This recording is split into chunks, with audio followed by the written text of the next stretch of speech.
welcome to Magical Curiosities. Today I'm going to be showing you how to make these beautiful crystal bottles. You could just use them purely as decoration, or you could be creative and do something inside of them like soap dispensers or olive oil dispensers or potions, of course, or a vase. But whatever you do choose to do with them, you need to choose your bottle accordingly to the purpose, and then follow along and we'll get started. Alright, the first thing we're going to do as we get started is get some polymer clay, and I like to use the Sculpting brand polymer clay. These are the three kinds that are really common in the store. There's Sculpting 3, Primo, and Souffle. The Sculpting 3 is kind of cheap and it's really soft, so if you have like a hard time with clay, maybe that's the best one to use, but it's really soft and almost greasy. But it cooks kind of brittle. And then Primo is like the harder clay. It's a lot harder to manipulate, but it cooks up really nice. And Souffle does as well, but it's a lot softer. It's not quite as soft as Sculpting 3, but it's soft and bakes up really nice and hard without being brittle. All right, so I'm going to do black this time. I tend to use black and white for almost everything, but I'm doing black this time. And I like to put it through the pasta roller to get it nice and conditioned. I don't really completely understand why it has to be conditioned, but you don't want to skip this part, because if you do, then it could also be brittle or crack. Something about plasticizers needing to be activated or something like that. I don't understand the science behind it, but you do need to condition it. If you don't have a pasta roller, then you just want to work it in your hands for like 5 minutes or so. And if it's new clay that you just got from the store, it'll be easier to work with than clay that's been sitting in a drawer for months. And then you just wrap some around your jar, and it doesn't have to look nice. It's just going to be kind of bumpy up and down, whatever. And I actually put too much on mine. You'll see me taking some off later because I'll be adding other layers, so you don't have to put a ton on at first. I have these crystal beads. I like to get these crystal point beads because it's just easy to work with a beaded hole. You can just use points that don't have a hole. That's just fine. You probably have to stick them in a little further just to make sure that they are secure. The bottom of them should be, if it's kind of rough, then it will be held in better. But if it's smooth, you might have to glue it in later if you don't have a bead. But with this having a bead hole, I put the wire through the hole and twist it and leave a little tail and hide that into the polymer clay somewhere, and that really anchors it. And then I don't have to pull it out and put glue in later, and I don't have to worry about it ever slipping out or getting pulled out in any way. So that's the reason for that. And in the video, I think I doubled up the wire because it was a really thin wire and I couldn't find my thicker wire, but just kind of a medium gauge craft wire or floral wire would be just fine. So you just put some in close to the glass and some in a little further. You have them pointing every which way. Do what looks right to you, but don't do it too predictably. You want them all kind of a little bit here and there. And you don't want them to just go up, down, up, down. You want like a group of 3 and then 1 and then 2 and just kind of a little more random. Try to make it look as random as you can. It's a little hard to remember to do that. I think mine in the end looked a little too predictable, so I changed it in the end. But let's just fast forward here and we will get to the end.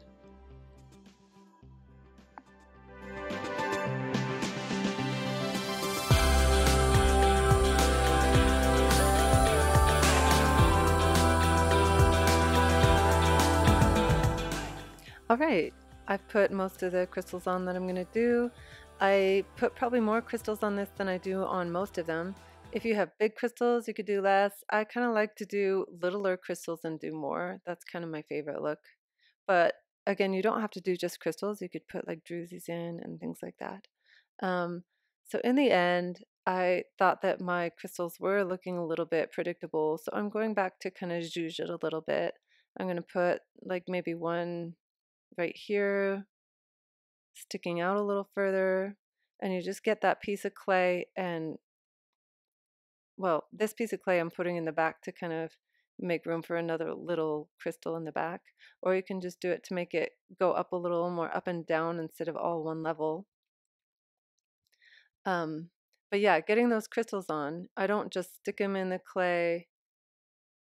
I put a piece of clay over it and kind of seal it. And then the seam, you want to make sure that seam isn't there anymore, because even after we texturize the clay, you will see the seam and it won't look natural like a rock if you have a seam. So use something like I have this little tippy type wood thing.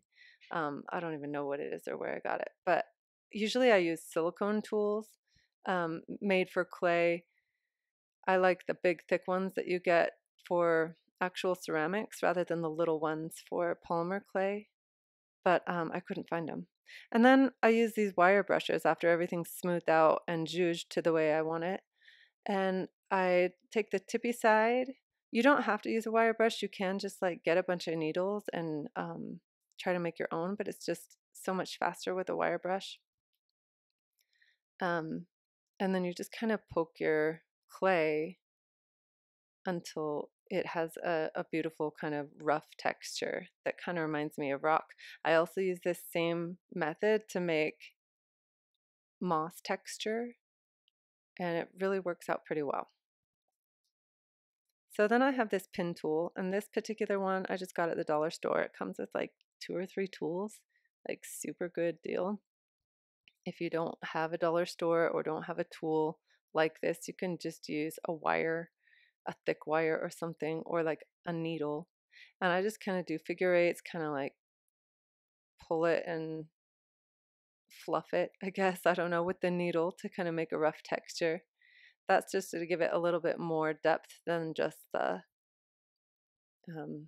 brush, the brush tool. And you can poke more big holes too, just poking up and down, just poke, poke, poke, poke, poke. I have different size needle tools, and I like to use the smaller ones. I don't particularly like really big holes because then it looks a little bit more like lava rock, which is a good look too, but I didn't want it to look quite as holy. But here you can see this one has a lot less crystals, different kinds of crystals, and some of those drusies stuck in there. And the drusies are beads too, but you can use any because, you know, the back of a rock is going to be plenty rough enough to kind of get hung on to. And this one I use like a purple clay, and you can see it on the inside. So keep that in mind. On the jar, you will be able to see the color of your clay on the inside of the jar. And I think I kind of like it, but it seems a little bit loud. But it's one of the color combinations that I think looked the best in the end because of the contrast. And this one's done with white clay with just a little bit of purple on the bottom and white shimmer on the top. So this one is one of the mossy ones. It's done, I think I marbled some light green and green clay together, but you could also just do regular green and then do some pastel yellow later on top of it with paint or with powders. I use like a pastel, like artist pastels, and kind of brush that on to make the moss a little more three-dimensional later. That's how you would do that if you want the green mossy color. So to get it colored, I tend to prefer doing all my coloring with powders rather than paint. I do paint sometimes, but powders are just more preferable to me. I decided to try to get some colors that I see when I see these crystals shining in the sun. I see kind of like pinks and purples. I saw greens too, but this pink kind of shines a green too. It's kind of an AB pink.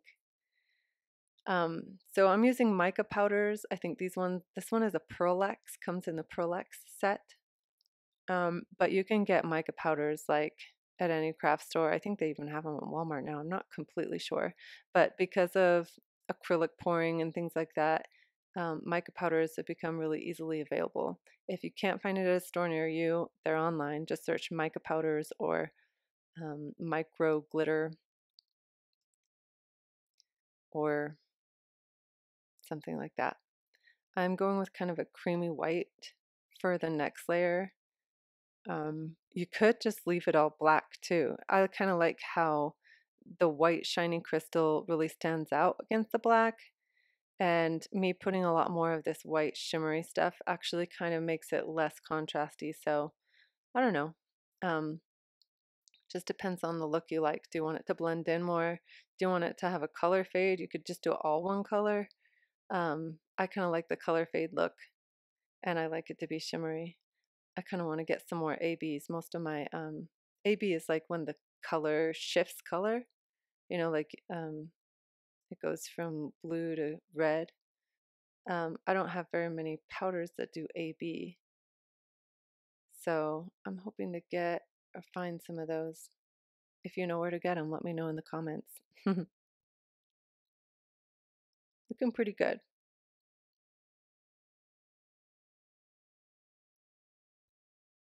I could totally stop here, but I think I will add a little bit more.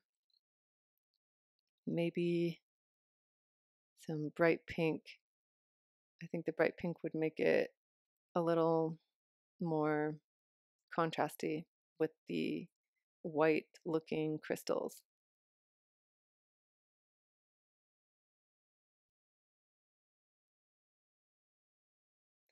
So with the mica powder, it sticks to the polymer clay really well, and you really won't have to worry about sealing it later.